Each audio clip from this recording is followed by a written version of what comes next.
right, I'm here on a rainy day in Texas. We're talking about stock market versus real estate, okay?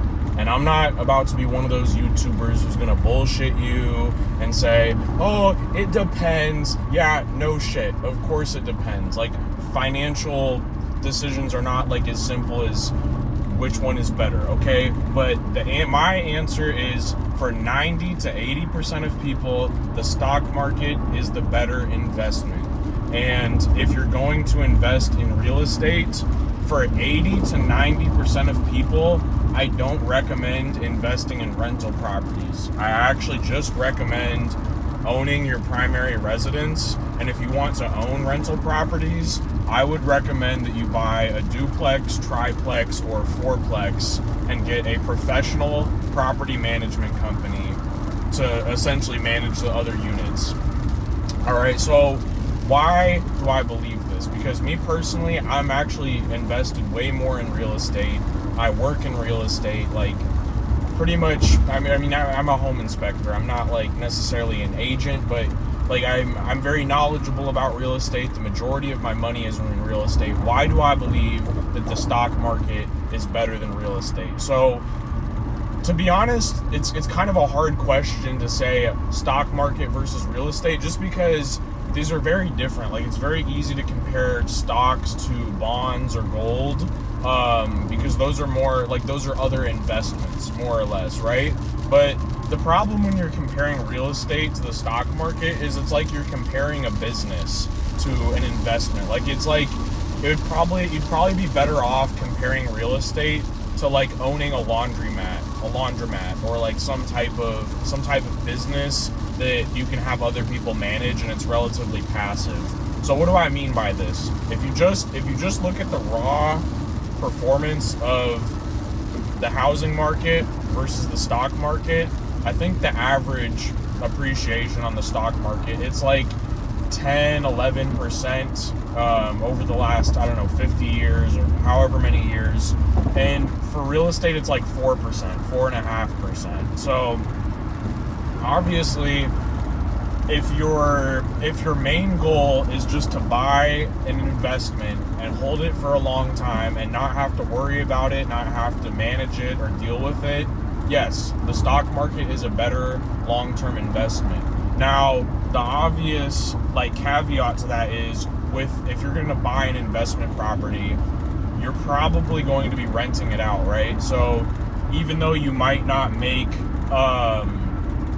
the same appreciation as the stock market, the cash flow that you get from owning a rental property, it's very common here in like the Houston area for you to buy a single family home. And if you run the numbers, if you look at how much money you would receive if you just own the property outright, a lot of times it's going to be about 5 to 6% of the purchase price of the home, which sounds really low if you think about it, but there's a lot of hidden costs in real estate.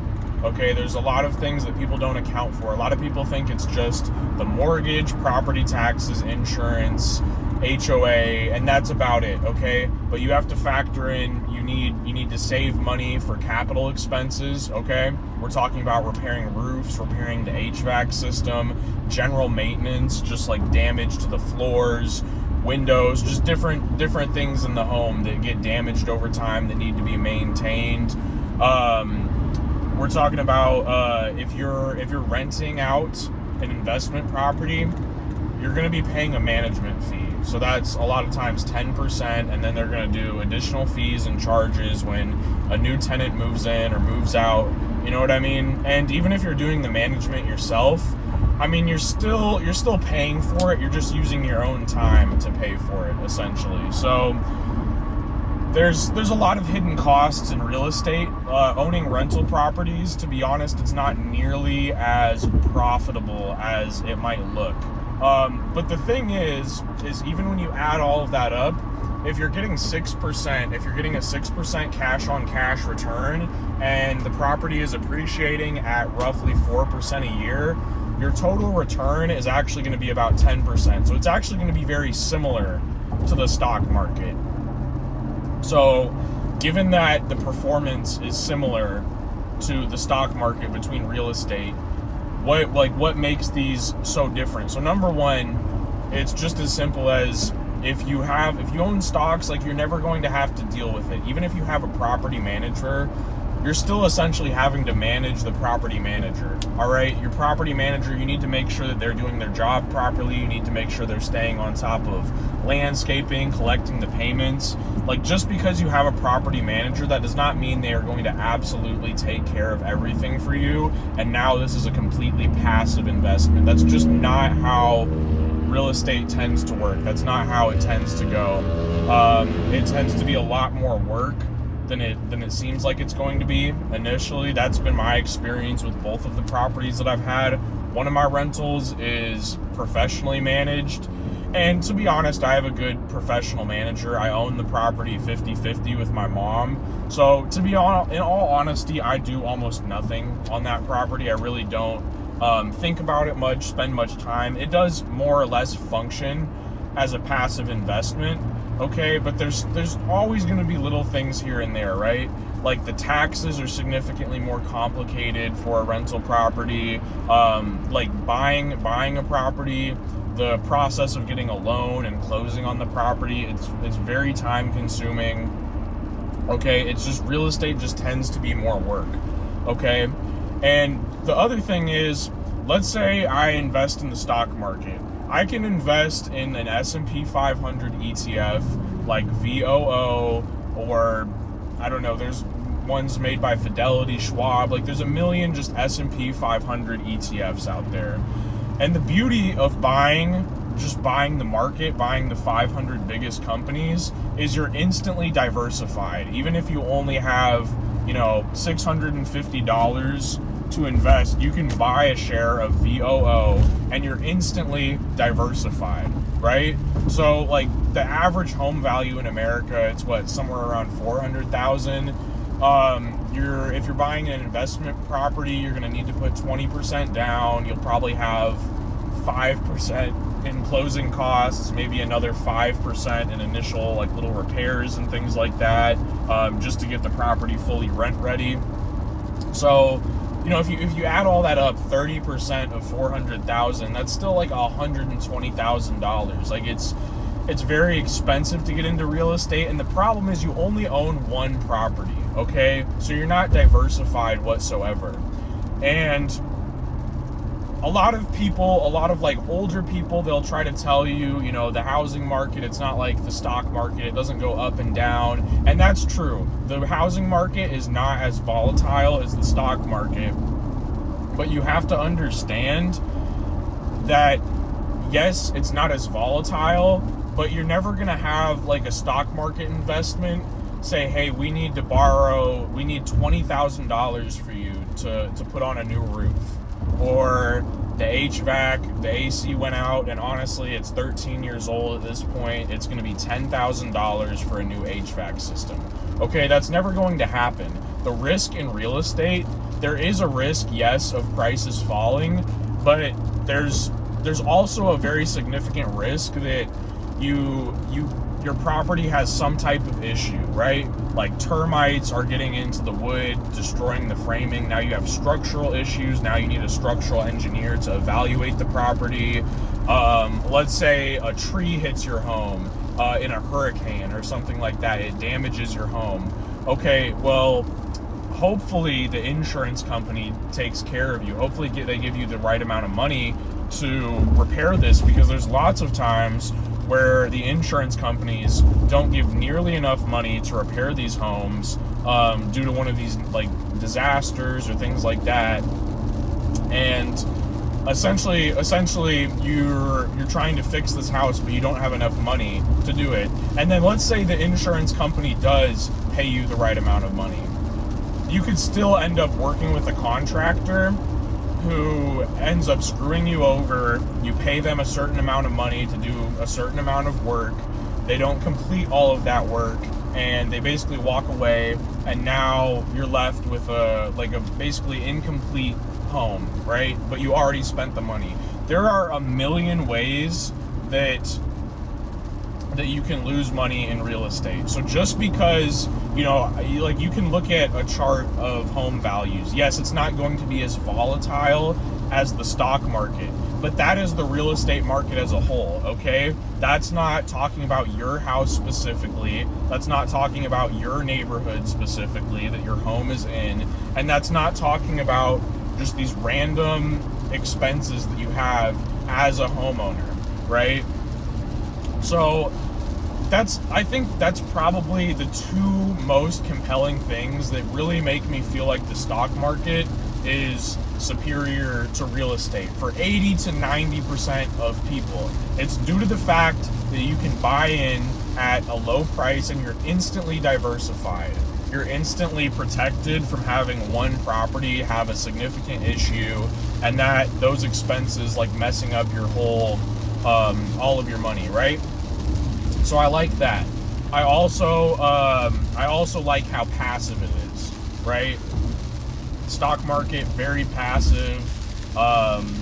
It's very easy to own stocks. It's very simple with like ETFs now. The way I see it, it's just for the regular person, you're going to do better. Now, why do I say 80 to 90% of people? Because I'll give you an example. Let's say you're someone who works in real estate. Let's say you're someone who you have lots of connections, you have a large network, you know a lot of homeowners, you work in this industry, you understand what makes homes sell, you understand what areas are going up in price. Here's the thing. I would never recommend that someone trade stocks. And the simple reason is that it is way too competitive. You're competing with people all around the world. You're competing with some of the smartest people in the world who are, investment bankers. They went to the Ivy League schools, right? It's very competitive. But the thing about real estate is you're competing with people on a local level. You're only competing with people in your city, in your state. For the most part, yes, there are out-of-state investors. But in most cases, you're mainly just competing with local people. And the real estate investors that I know, the realtors that I know, a lot of them did not go to like these Ivy League schools. Like, it's just a different demographic of people who are in finance versus the people who are in real estate. And that's not to say that one group is smarter or one group is like one group is better to compete with. It's just that there's just generally less competition in real estate, and real estate transactions are much more complicated. Like stock market sales, it's very fast. It's not quite as emotional as like a home. There's a lot less that goes into a stock market transaction. Like, it's very easy to buy stocks at a much larger scale. Whereas with homes, it's a bit harder to do that. If we're talking about homes that are just regular, like resale homes, it's a little bit harder to do that. So, in my opinion, this creates an opportunity where if you're willing to work hard, if you're willing to learn real estate, if you're willing to network and build your skills, you can actually gain a significant advantage. Whereas in the stock market, yes, you could research all these things, you could learn all these things, but realistically, it's so competitive that it's hard to recommend that someone go and learn the stock market and try to trade, just because that's not necessarily a consistent path where you can, consistently replicate success and consistently beat the market. It's very challenging to do that. But it is possible to consistently beat the market in real estate through flipping houses or through doing things like the BRRRR method, where you're buying a distressed property, fixing it up, and then renting it out. If you're doing these things, okay, it is much more possible that you can beat the market average on real estate, okay? So I think for the 10% or 20% of the population that are really interested in investing in real estate, I think it is possible to beat the market, but you have to be willing to put the work in, okay? And more than likely, if you're not working as a home inspector, as a real estate agent, as a real estate broker, as a contractor, if you don't have some type of leg up on the competition, as far as your profession or your network, it's also a bit hard to recommend getting into real estate investing. But I think that anyone who really wants to become a successful real estate investor, I think with enough work and dedication, I think it's something you can do. And I just don't think the same can necessarily be said for the stock market. So that's the one big pro of real estate in my eyes, is that it's less competitive. Yes, it's harder to be diversified, but if you buy properties in the right way, it's not actually the worst thing, because you're going to be beating the market. You don't necessarily want to get those average market returns when you can beat the market. Whereas when it comes to the stock market, I'm very happy to settle for just those regular market returns, because I'm not really interested in learning how to trade. All right. So that's the first big advantage, is it's less competitive in real estate, right? The number two thing I would say is there are a lot of tax advantages of buying real estate, right? You can't buy a stock and depreciate it, okay? Let's say I'm buying an investment property. Let's say it's a vacant home. It needs maybe $40,000 worth of work. It's likely that, if I spend $150,000 to buy that property and I put in $40,000 worth of work, it's likely that a lot of the repairs that I've made, let's say maybe $15,000, $20,000, I can write those off on my taxes as a business expense, right? And then the other $170,000, $175,000 that I put into the property, you can write those off as a business expense. It's just that it varies on how long it takes to write off. So the home itself, the purchase price, you can depreciate that over 27 and a half years. Now, a lot of the other things in the house are also going to depreciate over 27 and a half years, but there are some improvements to the home that you can depreciate over 5 years, over 6 years. It just depends on the item, right? But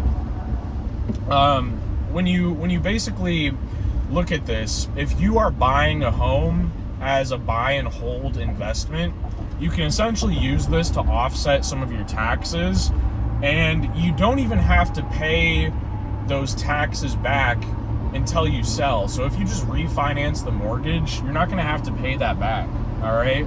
And let's say you want to sell this property and buy another one. You can do what's called a 1031 exchange, and you can basically defer all those taxes that you would pay to the next property, right? So this is all a little bit complicated, but what it essentially means is the tax benefits in real estate, if you do it right, are much better than the stock market, right? So if you're someone who you're a real estate agent, you're a home inspector, if you get to the point where you have a high income and you're very connected in the real estate world, and you're very knowledgeable about real estate, it almost makes more sense for you to invest in real estate versus the stock market, due to the simple fact that it's just more tax friendly to invest in real estate. And if you're a high income earner, that's going to help you out significantly.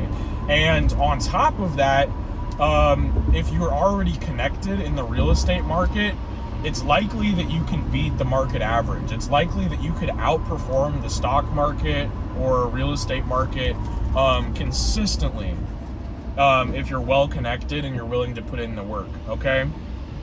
So I would say those are probably the two biggest things, is the lack of competition, the tax advantages, and I would say the third big thing is leverage, okay?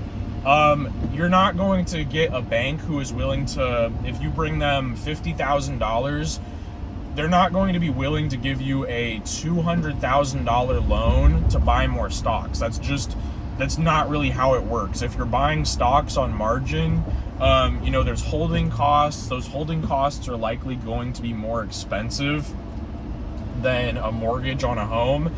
And it's just, it doesn't necessarily make all that much sense to go into margin to buy stocks, at least in my opinion, because that margin can get called, so you can get in a situation where the market's down and you have to sell at a loss, when if you had all the cash, maybe that's not necessarily something that you would want to do. Like, I don't use margin to buy stocks, okay? Like, sometimes technically I do, like if I'm selling options or like a cash secured put, technically I do have margin, but like for the most part, I don't know that it makes sense for everyone to use margin in the stock market, but I think it almost always makes sense to finance real estate, okay? And this is where I say for 80 to 90% of people, I don't recommend investing in investment properties. However, there's an exception to that. If you're a regular person, if you're, let's say you're just an accountant, I recommend that the majority of your money goes into the stock market. However, let's say you have a family, let's say you want to live in a single family home. It's probably going to be a much better idea in the long term to buy that single family home. And the reason I say that is because if you're going to be paying, let's say a similar amount of rent that you would be paying for your property, essentially because you're able to buy this as your primary residence, you can put as little as 5% down. So if you think about that, on that 5% that you put down, even if you have 5% closing costs, let's say all in you put down 10% of the value of this property. If your property, let's say you bought it for $400,000, if your property doubles in value, if it goes to $800,000 and you sell, you didn't just double your money. I mean, you essentially put $40,000 down to buy this place, and you made a gain of $400,000. That's a 10x return. All right. So in my opinion, if you are going to buy real estate and you don't have, let's say, the connections, you don't have the knowledge of the real estate market, I think you should stay away from investment properties. But to be honest with you, if you buy a primary residence, the financing terms are just so favorable that even if you mess up, even if you buy the wrong property, even if you buy a property that, let's say, it had some issues that are going to be expensive to fix and you didn't know about, I think due to the fact that you're putting so little down to buy this property, I think it still is going to work out in the end, and I think you'll likely do better on that than you would in the stock market. Now, there's a lot that goes into this. What I'm going to do is, there's a guy on YouTube named Coach Carson, and he made like a spreadsheet basically of all the different expenses for a home. I'm going to put that in the description, because if you are going to buy a home to live in, you need to understand the real costs. So I would put all of the information into that spreadsheet, and it'll be able to tell you like the real costs, so you can see the real difference between renting and owning the home. All right. So you need to know what you're getting into, but if you are smart and you buy a primary residence the right way, it can be an incredible investment. And if you want to make a lot of money on your primary residence, what I would actually recommend you do is you can get a loan for 5% down on a multifamily property, not a large apartment building, but 1 to 4 units. I would actually recommend, if you're not particularly knowledgeable about real estate, I would consider buying a small multifamily property, like a duplex, triplex, or quadplex. And the reason for this is you're going to be bringing in some money from rent, but you're also able to buy a property that's going to be, more than likely, since it has more units, it's going to be more expensive. And it's probably going to appreciate more than a less expensive property. But not only that, you're living in it, you're getting a place to stay, but you're also collecting rent, okay? So I think that buying a multifamily property or a single family property, if you're doing it as your primary residence, I think the financing terms and also the insurance costs may be slightly lower. The property taxes, typically there's going to be an exemption due to the fact that you're occupying the home.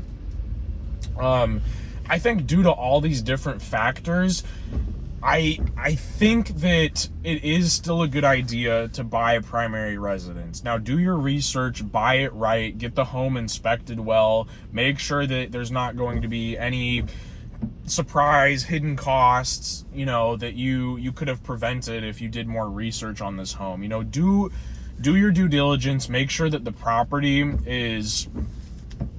it's in a location where you can live for a while, because typically with real estate, compared to the stock market has very little closing costs to buy stocks. There's pretty much nothing. I mean, there's small like SEC fees when you sell like large amounts of stocks, but I mean, those are nothing. Really, all you have to worry about is the capital gains, which of course you'd have to worry about that in real estate as well. So in my opinion, if you're going to buy real estate, you should plan on being there for at least 5 years. All right.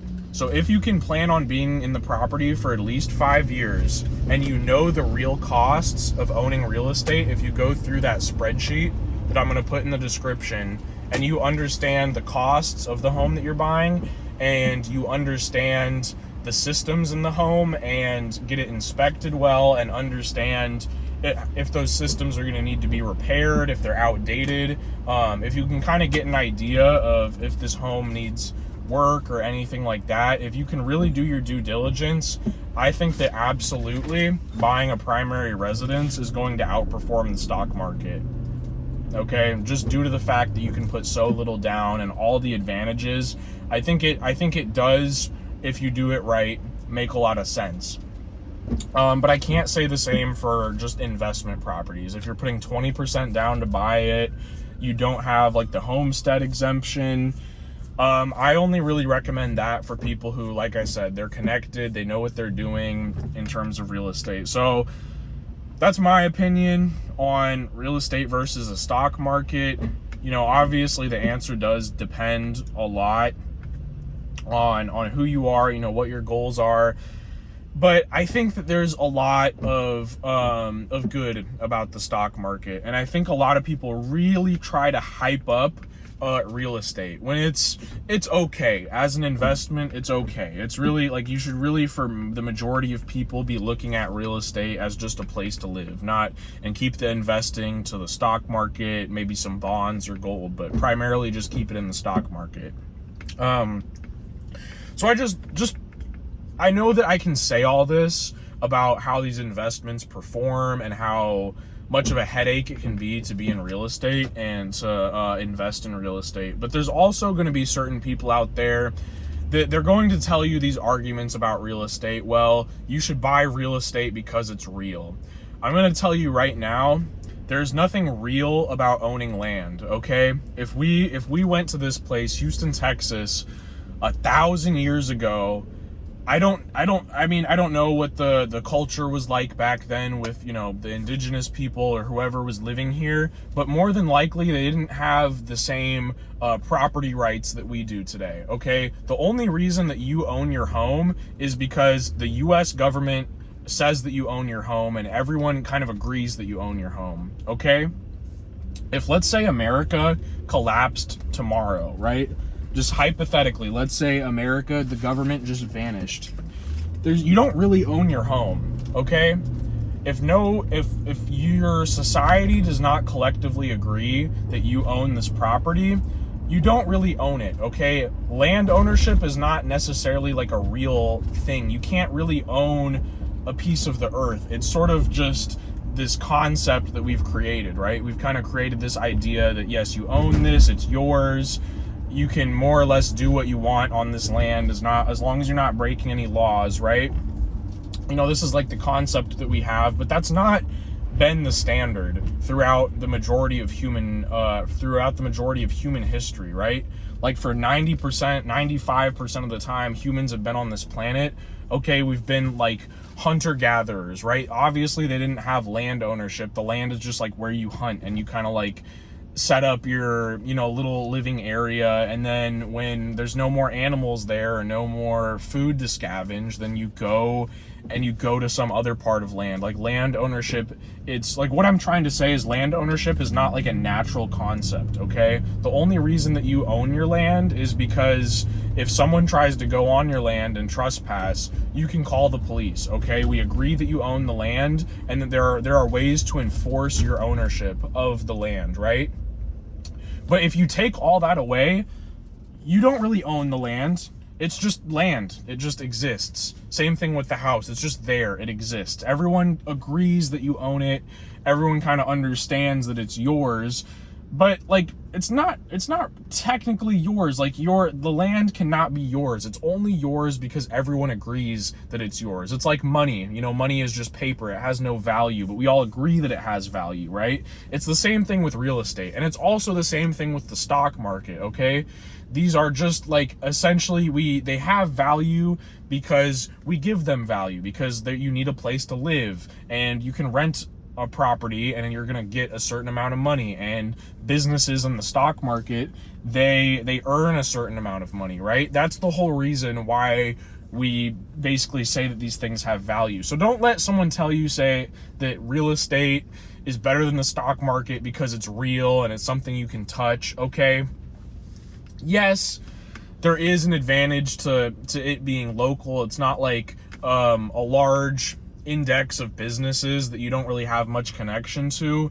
Yes, there is absolutely an advantage of it being something that you can go and physically touch and see, but that doesn't mean that the stock market is not a real investment, okay? None of this shit is real. Money is not real. Real estate is not real. The stock market is not real, okay? It's all more or less the same. It's all real because we all agree that it is real, all right? Also, there's a lot of boomers and old people that will tell you, oh, well, I've never lost money in real estate. Okay, cool. I've never lost money in the stock market. I've never actually sold stocks, and I've never actually been at a loss. Now, I've gotten very lucky. I started investing in 2019. The only like bad year since then has basically been 2022. All right. And I did sell some stocks in 2022 to purchase a home, but I bought those stocks from 2019 to 2022. So I was still up on those stocks, right? Here's the reality. If you don't panic sell, if you stay in the stock market in the long term, odds are you will make money, okay? Same thing with real estate. Odds are you will make money. The thing is people think that they made so much money on their house. They bought it for $50,000 and now they sold it for $350,000. They're not thinking about all of the work they had to put in on that house, all of the headache fixing things, all of the money that they had to put into this property. If you add all of the time and money up, more than likely, their real estate investment, the initial money that they put in, they'd probably be in about the same position as if they just rented that property or the property that they lived in and just invested the rest of their money into the stock market.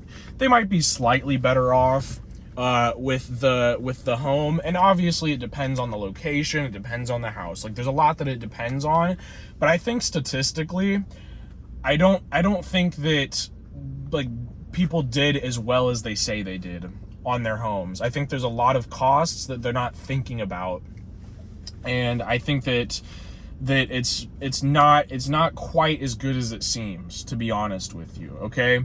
So don't let like older people tell you, oh, don't trust the stock market, it's all fake, real estate is real, I never lost money on my house, you know, this and that. Like, I mean, they're not wrong, okay? Real estate has less volatility. It's less likely for there to be a real estate crash, but that's more so due to the fact that if economic conditions get bad, what are you going to sell first? You're probably going to sell the liquid investments that you have, all right? You're going to use your cash, okay? So you're going to use your cash first probably, then you're going to sell your bonds, then you're going to sell your stock market. Like, the real estate is probably going to be the last thing just because it's so hard to sell, okay? And also, there's closing costs. You might be paying 5% to buy it and 5% to sell it, right? With all those closing costs. I'm not just talking about the realtor. I'm talking about everything, okay? I'm talking about everything. So that's my opinion. I think there is, a lot of value to also owning your home and just knowing that it's yours. For some people, they really like that. For me, it is what it is. I'm fine renting. I tend to enjoy the fact that if I have a problem at home, I can just call, I can basically just put in a maintenance request on my phone, and that's that. I don't have to think about it. It's not, if I mess up in my house, if there's like a leak or something and it damages it, it's really not the end of the world. The landlord is going to pay for it. For me, it's kind of nice being in a rental. I don't have to stress, but some people don't see it that way. Some people don't have great landlords. There's a lot that depends, but that's my opinion on the stock market versus real estate. I've been working in real estate for a few years now, and I just think that there's a lot of misunderstandings about the real estate versus stock market debate. So hopefully I can bring a little bit of nuance to it and my perspective as someone who, has been investing in both for a little while. But that's about it. Have a good day.